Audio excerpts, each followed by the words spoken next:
அன்பு சகோதரர்களுக்கு வணக்கம். நாம் இப்பொழுது இல்லற யோக ஈஸ்வர சேவா மையத்தின் சார்பாக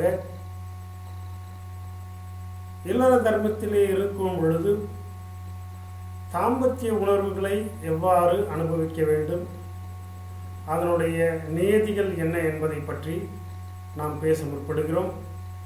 ஏனென்றால் இல்லற கடமைகளை நாம் செய்யும் பொழுது இந்த தாம்பத்தியம் என்பது மிக மிக அத்தியாவசியமான ஒன்றாக நம்முடைய இல்லறத்திற்கு அமைகிறது. அது தாம்பத்தியம் என்பது நாம் ஒருவரை மட்டும் சார்ந்து அல்ல, நம்மை நம்பி வரும் மனைவிமார்களையும் அது நிச்சயமாக அவர்கள் ஒரு தாக்கத்தை ஏற்படுத்தும் என்பதால் இந்த விஷயத்திலே நாம் மிக மிக நுணுக்கமாக செயல்பட வேண்டும். அதை பற்றின ஒரு சில விளக்கங்களை நாம் கூறுகிறோம். தாம்பத்தியம் ஒரு உயிரை உருவாக்குவதற்காக ஜீவர்கள் உபயோகப்படுத்தும் ஒரு நிலை என்பதை எல்லோரும் அறிந்ததே. பொதுவாக எந்த ஒரு ஆன்மீகத்தை எடுத்துக்கொண்டாலும் நம்முடைய சுக்கில தாதுவாகப்பட்டது மிக மிக இன்றியமையாதது. எனவே அதை விரயம் செய்யக்கூடாது என்பதன கருத்து மேலோங்கமாக இருக்கும். அது நிச்சயமான உண்மைதான். ஆனால் நாம் ஒரு நேரத்திலே இரண்டு விதமான பணிகளை செய்வதற்காக நாம் முற்படுகிறோம். அதாவது இல்லற யோக ஈஸ்வர சேவை என்பது யதார்த்த ஈஸ்வர சேவை ஆகும். ஒரு மனிதன் இல்லறத்திலே இருந்து கொண்டு அவனுடைய சர்வ கடமைகளையும் செய்து கொண்டே அவன் தனக்கான கடமையான இந்த ஈஸ்வர சேவையான வாசியோகம், சித்தவித்தை, அஜபா காயத்ரி, ஸ்ரீவித்யா என்று சொல்லப்படுகிற இந்த கடமையும் அவன் செய்து கொண்டிருக்கிறான். எனவே ஒரு இல்லற யோக நிலையிலே இருப்பவன் என்பவன் மிக மிக உன்னதமான ஒரு நிலையை அவன் செய்து கொண்டிருக்கிறான். இந்த பூமியிலே மிகப்பெரிய ஞானிகளும் கூறுவர், அரிது அரிது மானிடராய் பிறத்தல் அரிது என்று அபை பிராட்டி சொல்லுவார். அவர் வாயினாலேயே எவன் ஒருவன் மிக உயர்ந்த ஞானி என்றால் இல்லறத்திலே இருந்து கொண்டு தன்னுடைய கடமைகளை செய்து கொண்டு ஒரு ஜனக மகாராஜாவை போல வாழ்ந்து தன்னுடைய கடமையும் செய்து பிரம்ம நிலையிலே எவன் ஒருவன் தன்னுடைய பிரஜையை வைத்துக் கொண்டிருக்கிறானோ அவனே உயர்ந்த நிலையை எய்தக்கூடியவன் என்று அவ்வை பிராட்டி சொல்லியிருக்கிறார். ஆக இல்லற யோகம் என்பது மிக மிக உயர்ந்த நிலையாகும். அதாவது சித்தர்களுக்கு எல்லாம் அடுத்த நிலை என்று கூட சுவாமி அடிக்கடி கூறுவாராம். எனவேதான் சுவாமி அவர்கள் குடும்பமாக இந்த சித்த விதியை செய்ய வேண்டும், என்னுடைய பிள்ளைகள் அம்மாதிரி செய்வதற்கு ஏதுவாகத்தான் இந்த வித்தையை நான் கண்டுபிடித்து கொடுத்திருக்கிறேன். அதுவும் எளிய முறையிலே இல்லற தர்மத்தில் அவர்கள் வாழ்ந்து கொண்டே இதை செய்யுமாறு நான் கண்டுபிடித்து கொடுத்திருக்கிறேன் என்று பல தடவை பல இல்லறவாசிகளிடம் கூறினார் என்று பெரியவர்கள் கூறுவார்கள். எனவே இம்மாதிரியான உயர்ந்த நிலையை நாம் நோக்கி செல்லும் பொழுது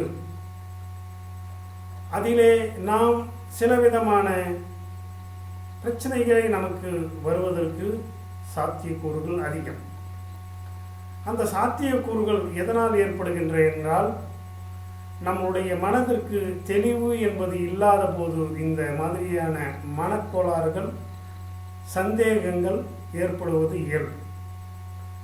ஆக ஒரு இல்லற தர்மத்திலே இருப்பவன் முழுமையாக தன்னுடைய சுக்கிலத்தை அவன் கட்டுப்படுத்த வேண்டுமா என்றால், நிச்சயமாக முழுமையாக ஒரு இல்லற தர்மத்திலே தாம்பத்தியத்திலே இருக்கக்கூடியவன் அவனுடைய சுக்கிலத்தை கட்டுப்படுத்த வேண்டிய அவசியம் இல்லை. அதாவது வள்ளல் பெருமான் கூறுவார், ஒரு விளக்கிலே சிட்டம் கட்டுவது போல் தன்னுடைய அந்த தாது சுக்கில தாதுகாக்கப்பட்டது கட்டும். 15 நாட்களுக்கு ஒரு முறை கணவன் மனைவி என்று சொல்லக்கூடிய அந்த இல்லற தர்மத்திலே உள்ள நபர்கள் தாம்பத்தியத்தை பரிபூர்ணமாக அனுபவிக்கலாம் என்று வள்ளல் பெருமானார் கூறியிருக்கிறார். அன்பர்களே, நாம் இந்த பயிற்சியிலே செல்லும் பொழுது இரண்டு உயிர்களினுடைய இந்த மன வேட்கையாகப்பட்டது அதையும் தவிர்த்து கொள்ள வேண்டும். அதே நேரத்திலே நம்முடைய கொள்கையாகப்பட்ட நம்முடைய கடமையாகப்பட்ட இல்லற தர்மத்திலும் நாம் செல்ல வேண்டும். எனவே இந்த பாலின உணர்ச்சியை மாதம் இருமுறை, அதிலும் தசமி திதி அன்று இந்த இல்லற கடமையை நாம் செய்வோமானால் அது நம்முடைய உடலிலே இருந்து எந்த விதமான ஆற்றலையும் வெளிப்படுத்தாமல் நம்முடைய உடம்பிலே அது தங்கும். அதே நேரத்திலே நாம் தாம்பத்திய உணர்ச்சியையும் நாம் போக்கிக் கொள்ளலாம். அதே நேரத்திலே ஒருவனுக்கு ஒருத்தி என்று ஒரு கணவன் ஒரு மனைவி என்ற அந்த இல்லற தர்மத்தை எவர் ஒருவர் கடைபிடிக்கிறாரோ அந்த தம்பதிகள் இது மாதிரியாக வாழ்ந்தார்களானால் அவர்களுடைய சுக்கிலமும் ஸ்ரோணிதமும் விரயமே ஆகாது. மாறாக அந்த சுக்கிலமும் ஸ்ரோணிதமும் இவர்களுடைய உடம்பிலே கலந்து அது அவர்களுக்கு மிக அற்புதமான ஆற்றலை கொடுத்து அவர்களை உயர்ந்த நிலையிலே கொண்டு செல்லும் என்பதுதான் அனுபவ உண்மை. எனவே இந்த இல்லறயோக ஈஸ்வரன் சேவாவை செய்கின்ற அன்பர்கள் மாதம் இருமுறை, கொஞ்சம் வயது சிறிய வயதாக இருந்தால் மாதம் 3 அல்லது 4 முறை கூட நீங்கள் வைத்துக் கொள்ளலாம். ஆனால் நாள் என்பது மிக மிக முக்கியம். அதாவது பெண் மாதம் விலக்கு ஆன முதல் 6 நாட்கள் விலக்க வேண்டும். அதேபோல திதிகளிலே அஷ்டமி நவமி என்ற திதிகள் வந்தாலும் ஏகாதசி என்ற திதிகள் வந்தாலும் அன்று தாம்பத்திய உறவை விலக்கிக் கொள்ள வேண்டும். அதே நேரத்திலே தசமி திதி என்பது மிக மிக உன்னதமான திதியாகும். அதுவும் திங்கட்கிழமைகள் தசமி திதி வந்தால் அது உன்னதமான ஒரு நிலையாகும். அதாவது உடம்பிலே உள்ள சக்திகள் விரயமாகாமல் தாம்பத்திய நிலையிலே இருக்கலாம். அது தவிர்த்து செவ்வாய் வெள்ளி போன்ற தினங்களை விலக்க வேண்டும். வியாழன் என்பது குருவினுடைய நாளாக இருக்கும். அன்று தாம்பத்தியம் கைக்கொள்ள வேண்டுமானால் பரியங்க யோக நிலையிலே அன்பர்கள் பரியங்க யோக நிலையை செய்தார்களானால் உங்களுடைய உடம்பிலே உள்ள குருவினுடைய அருளும் கிடைக்கும். அதே நேரத்திலே தாம்பத்திய நிலையிலே உயர்ந்த நிலையும் நாம் அடையலாம். எனவே இம்மாதிரி அளவுடன் இந்த இன்பத்தை அனுபவிக்கும் பொழுது இந்த இன்பமாகப்பட்டது நம்முடைய ஆன்மீகத்திற்கு மிக மிக உன்னதமான உறுதியான உதவியை செய்யுமே தவிர இதற்கு நமக்கு பாதகம் ஏற்படாது. வயது ஆக ஆக இந்த உணர்ச்சியை நாம் அன்பு நிலையிலே மாற்றி கணவன் மனைவி இருபாலரும் அன்பினாலே கலக்கும் பொழுது இயல்பாகவே இந்த உணர்வுகள் அவர்களுக்கு அடங்கி போவதை அவர்கள் உணர்வார்கள். எனவே இளமையிலே இருக்கிற இந்த இல்லற ஈஸ்வர சேவாவை அனுபவிக்கும் அன்பர்கள் முறையாக தன்னுடைய சதி பதி இருவரும் ஒன்றாக சேர்ந்து நல்ல விதமான நாட்களிலே முறையாக இந்த தாம்பத்தியத்தை கைக்கொள்வார்களானால் அந்த தாம்பத்தியமாகப்பட்டது அவர்களுக்கு பேருதவி செய்யும். உதவி அல்ல, ஆன்மீகத்திற்கு பேருநிலையை அடைவதற்கு அது உங்களுக்கு உதவியாக இருக்கும். எனக்கு தெரிந்த ஒரு நபர் சிறு வயது 35. அவர் ஒரு ஆன்மீக அமைப்பிலே சென்றிருக்கிறார். அவர்கள் சென்ற உடனேயே உங்களுடைய சுக்கில விரயத்தை தடுத்து நிறுத்த வேண்டும் என்று அவர்களுக்கு கட்டளையிட்டிருக்கின்றனர். நண்பர் அந்த நபர் உடனே அந்த சுக்கிலத்தை அவர் நிறுத்தி கொண்டு விட்டார் செலவு செய்வதை. என்ன ஆயிற்று?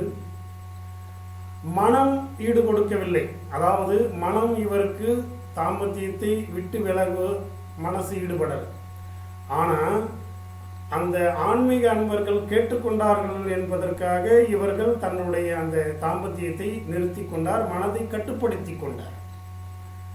அந்த மாதிரி கட்டுப்படுத்திட்ட உடனே இவருடைய உடம்புல என்னப்பட்டது, அதாவது எந்த ஒரு உணவையும் எந்த ஒரு விஷயத்தையும் புரியாமல் பிறருக்காக நீங்கள் கட்டுப்படுத்தி கொண்டால் உங்களுடைய மனம் அதற்கு ஈடு கொடுக்காது. எனவே எந்த ஒரு விஷயத்தை நீங்கள் செய்தாலும் உங்களுடைய மனம் என்பது அதற்கு ஈடு கொடுக்க வேண்டும். ஆன்மீகத்திற்கு செல்வதாக இருந்தால் கூட, இறைவனை அடைய வேண்டும் என்ற உணர்வு வருவதற்கு கூட உங்களது மனம் இசைந்தால் மட்டுமே அந்த நிலையை நீங்கள் நன்றாக பின்பற்ற முடியும். பிறர் சொல்கிறார்கள் என்று ஒரு விஷயத்தை நீங்கள் செய்தீர்களானால் அது பாதியிலேயே முற்று பெறாமல் முடிவடைந்து விடும் என்பதுதான் முடிந்த முடிவு. எனவே இந்த நபராகப்பட்டவர் பிறர் சொல்கிறார்கள் என்பதற்காக நிறுத்தி கொண்டார். இவருடைய மனதிலே மிகப்பெரிய மன உளைச்சல். நாம் தாம்பத்தியத்தை அனுபவிக்க முடியவில்லையே, மனைவி மிக சிறிய வயது 30 வயது இருக்கும், இவருக்கு 35 வயது இருக்கும். இவர்கள் இருவரும் தன்னுடைய மனத்தை கட்டுப்படுத்தி கொண்டு தாம்பத்தியை நிறுத்தி கொண்டார்கள். தாம்பத்தியத்தை உடனே என்ன ஆயிற்று, இவர்களுடைய உடம்பிலே உள்ள அத்துணை நரம்புகளும் இந்த மன உளைச்சலின் காரணமாக சற்றே அதனுடைய சக்தியை இழக்கிறது. அவரை நம் அடியனுக்கு சிறு மருத்துவம் பரிச்சயம் என்பதால் அந்த நபர் அடியனை வந்து கேட்கும் பொழுது அவரை பரிசித்து பார்த்ததில் அவருடைய உடம்பிலே உள்ள சக்தி, பெரும்பான்மையான சக்திகள் புதுப்பிக்கப்படாமல் இருப்பதை அடியன் உணர்ந்தேன். எனவே தாம்பத்தியத்தை முறையாக கைக்கொள்ளும் பொழுது தன்னுடைய உடம்பிலே உள்ள சக்தி சாரங்கள் புதுப்பிக்கப்படும். அதையும் நாம் உணர்ந்து கொள்ள வேண்டும். தொட்டனை தூரும் மணற்கேணி என்று வள்ளுவர் பிரானார் சொல்லுவார். அதாவது ஒரு ஊற்று கிணறு இறைக்கத்தான் ஊற்றை சுரந்து கொண்டே இருக்கும். அதாவது நம்முடைய மனதிலே பொறிபுலன்கள் 9 துவாரங்கள் வழியாக வெளியிலே செல்லாமல் இருந்தோமானால் நம்முடைய சுக்கிலமாகப்பட்டது உடலிலேயே தங்கி அது சிரசுக்கு ஏறும், சிரசுக்கு கொண்டு செல்லலாம். ஆனால் நாம் இந்த 9 வழியாக பொறிபுலன்களை இழக்கி கொண்டிருக்கும் போது நாம் சுக்கிலத்தை மட்டும் கட்டினோமானால் அதற்கு நமக்கு வினயமாக முடியுமே தவிர அதற்கு நமக்கு உதவி செய்யாது. எனவே முறையான தாம்பத்தியம் என்பது நிச்சயமாக தேவை. எனவே இந்த இல்லற யோக ஈஸ்வர சேவா மையத்திலே அன்பர்கள், யோகம் வாசியோக பயிற்சி செய்பவர்கள் முறையாக தன்னுடைய மனைவியுடன் மாதம் 2 முறை 20 அதாவது 25 வயதிலிருந்து 30 வயது வரை உள்ள அன்பர்கள் மாதம் 3 முறை கூட நீங்கள் சம்யோகம் செய்யலாம். 30 கடந்த நண்பர்கள் மாதம் 2 முறை சம்யோகம் செய்யலாம். 40 கடந்த நபர்கள் மாதம் 1 முறை தான் சம்யோகம் செய்ய வேண்டும்.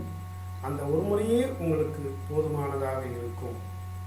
அதே நேரத்தில் மனம் கேட்டால் அதை நீங்கள் செயல்படுங்கள்.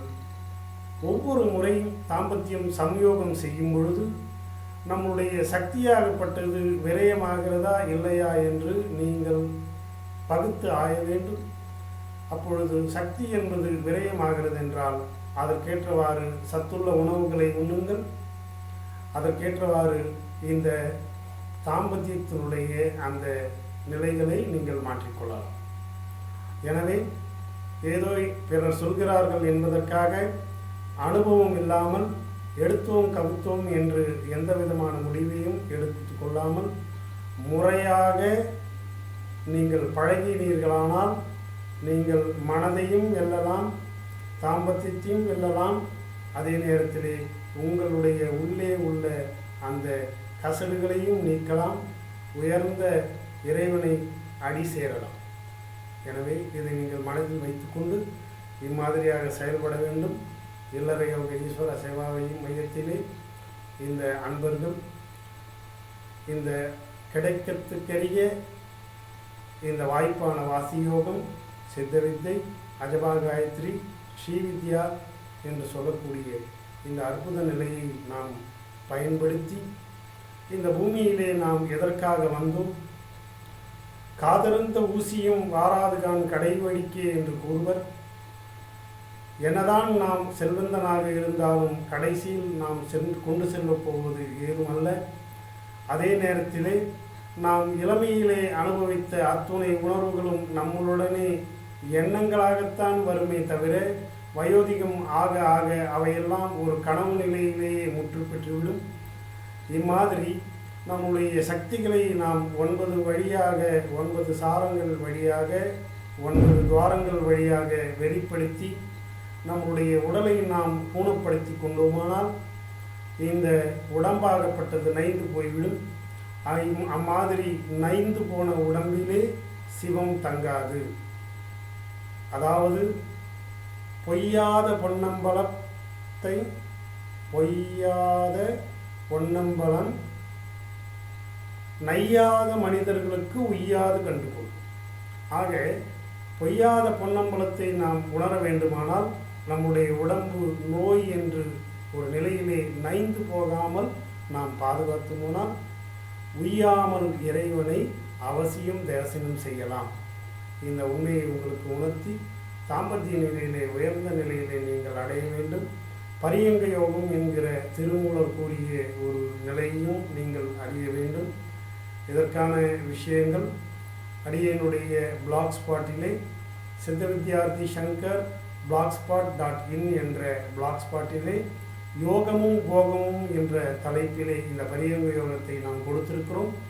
அதை தமிழ் படித்த அன்பர்கள் அதை தெரிந்து கொண்டு சிவசக்தி ஐக்கியத்தை உங்களுடைய நீங்கள் செயல்படுத்தி சிவசக்தியாகவும் இருந்து கொண்டு சிவத்தையும் நோக்கிய நம்முடைய பயணத்தை நாம் தொடர வேண்டும் என்று உங்களிடையே வேண்டி எல்லாமுள்ள ஈசனுடைய கருணையை அடிபணிந்து நன்றி பாராட்டுகிறேன். நன்றி வணக்கம்.